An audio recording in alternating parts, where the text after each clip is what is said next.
This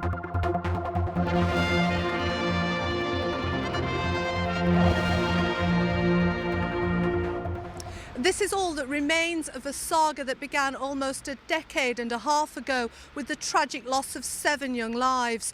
The Solway Harvester has been sitting a painful reminder in Douglas Harbour for several years. It's finally being scrapped.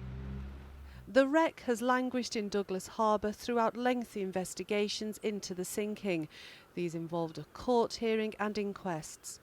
The Solway Harvester was preserved by the government at the request of the families of the victims. Now it's no longer required, and this week is being dismantled and scrapped.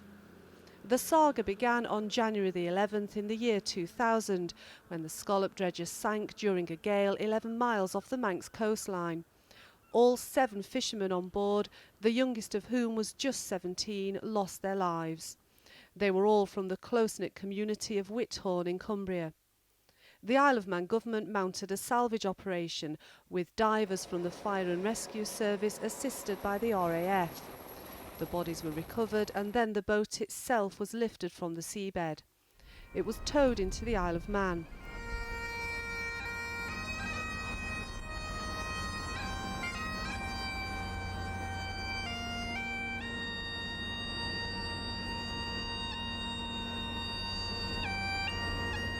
The Manx community supported the government's efforts on behalf of the families, with the then Chief Minister Donald Gelling securing Tynwald approval to spend £1 million on the operation.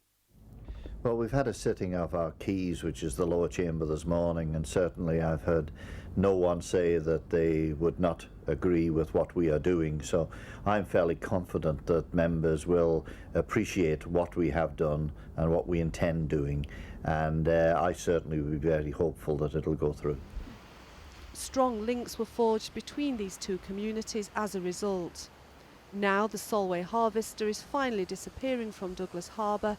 A more fitting memorial to the men who lost their lives stands on Douglas Head.